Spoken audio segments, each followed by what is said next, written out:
ഇത് മാസ് മോട്ടോഴ്സിൽ നിന്നാണ് Honda unicorn വണ്ടി നമ്മൾ വർക്കിന് വേണ്ടിയിട്ട്. നമുക്കതിനകത്ത് മെയിനായിട്ട് പറഞ്ഞത് ജനറൽ സർവീസ് ചെയ്യണം, ഫ്രണ്ട് ബ്രേക്ക് ചെക്ക് ചെയ്യുക, ചെയിൻ ടൈറ്റ് ചെയ്യുക, വാട്ടർ സർവീസ്, പിന്നെ ഫുൾ ചെക്കപ്പ്, ഹെഡ്ലൈറ്റ് ചെക്കപ്പ്, ഇത്രയും കേസാണ് മെയിനായിട്ട് പറഞ്ഞത് കേട്ടോ. അപ്പോൾ നമ്മൾ വണ്ടി ഓടിച്ച് നോക്കി വർക്കിന് കയറ്റി ബാക്കിലത്തെ ബ്രേക്കിൻ്റെ ഭാഗം തൊട്ട് നമ്മൾ ചെക്ക് ചെയ്യാൻ വേണ്ടി അയച്ചിട്ടുണ്ട്. ബ്രേക്ക് ലൈനർ നമുക്ക് കിടക്കുന്നത് പുതിയ ലൈനറാണ്, ഹോണ്ടയുടെ ഒറിജിനൽ ലൈനറിന് കിടക്കുന്നത് കേട്ടോ. അപ്പോൾ തൽക്കാലം നമുക്ക് ബ്രേക്ക് ക്യാമൊക്കെ ഒന്ന് അയച്ച് ഗ്രീസ് ചെയ്ത് റീസെറ്റ് ചെയ്താൽ മതി.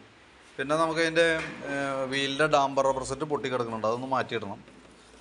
വീൽ ബെയറിങ് കാര്യങ്ങൾ കുഴപ്പമൊന്നുമില്ല. അതേപോലെ ടയറൊക്കെ അത്യാവശ്യം നല്ല ടയറാണ്. ഹബിനും വേറെ കംപ്ലയിൻ്റ് ആയിട്ടൊന്നുമില്ല. അപ്പോൾ നിലവിൽ നമുക്ക് ബാക്ക് വീലിൻ്റെ റബ്ബർ മാറ്റി ബ്രേക്ക് ക്യാമൊന്ന് അഴിച്ച് ഗ്രീസ് ചെയ്ത് റീസെറ്റ് ചെയ്താൽ മതി.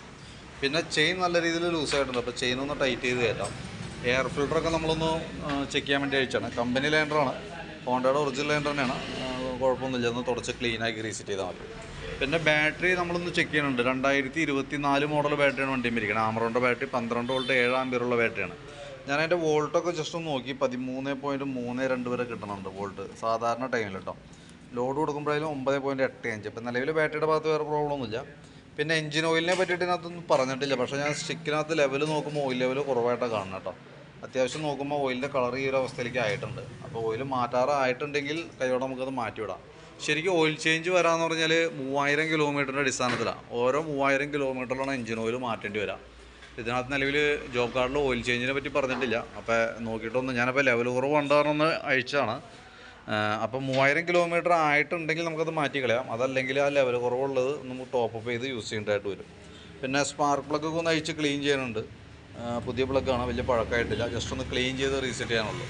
പിന്നെ അതേപോലെ തന്നെ നമുക്ക് അതിൻ്റെ ഫ്രണ്ടിലത്തെ ബ്രേക്ക് പാഡ് സെറ്റ് തീർന്ന് ഫുള്ള് പ്ലേറ്റുമ്പോൾ പിടിച്ച് കിടന്ന് ഓടിയിട്ടുണ്ടായിരുന്നു കേട്ടോ. അപ്പോൾ ഇതാണ് അതിൻ്റെ അവസ്ഥ, ഫുള്ളായിട്ട് തീർന്നു പോയിരുന്നു. ശരിക്കും നമുക്ക് ഡിസ്ക് പ്ലേറ്റുമ്പോൾ സ്ക്രാച്ചസ് വന്നിട്ടുണ്ട് കുറച്ച് കേട്ടോ, ഒരല്പം തേയ്മാനമുണ്ട്. തൽക്കാലം നമുക്ക് ബ്രേക്ക് പാഡ് മാറ്റി കാലിപ്പർ അസംബ്ലി ഗ്രീസ് ചെയ്ത് ആ ബൂട്ട് സെറ്റും മാറ്റി റീസെറ്റ് ആക്കാം. നിലവിൽ ആ രീതിയിൽ ഉപയോഗിക്കാം. കൂടുതലായിട്ട് ഇപ്പോൾ തേയ്മാനം നിലവിലുണ്ട്. 3.5 mm ആണ്, 3.5 ശരിക്കും തിക്നെസ്. ശരിക്കും പറഞ്ഞാൽ ഒരു 1/2 mm ഒക്കെ തേഞ്ഞ് പോയിട്ടുണ്ട്. തൽക്കാലം അത് അങ്ങനെ തേയ്മാനം വരുമ്പോൾ സംഭവിക്കാമെന്ന് വെച്ചാൽ ബ്രേക്കിൻ്റെ എഫിഷ്യൻസിനെ ബാധിക്കും ശരിക്കും. തൽക്കാലം അങ്ങനെ ഓടട്ടെ. നെക്സ്റ്റ് നമുക്ക് കുറച്ചും കൂടി ഓടി കഴിഞ്ഞ ശേഷം നമുക്ക് ബ്രേക്ക് ഈ പ്ലേറ്റ് മാറ്റി കളയാം. പിന്നെ ഹെഡ്ലൈറ്റിൻ്റെ ബൾബ് പോയിട്ടുണ്ട്, അപ്പോൾ ബൾബ് മാറ്റാൻ വേണ്ടി നമ്മൾ അയച്ചിട്ടുണ്ട്. ഹെഡ്ലൈറ്റ് ബൾബും മാറ്റി റീസെറ്റ് ആക്കാം. അപ്പോൾ ഞാൻ അതിൻ്റെ ഏകദേശം ഒരു എസ്റ്റിമേറ്റൊക്കെ ആക്കിയിട്ട് അതിൻ്റെ ഡീറ്റെയിൽസ് ഒന്ന് വാട്സപ്പിലേക്ക് സെൻഡ് ചെയ്തിടാം.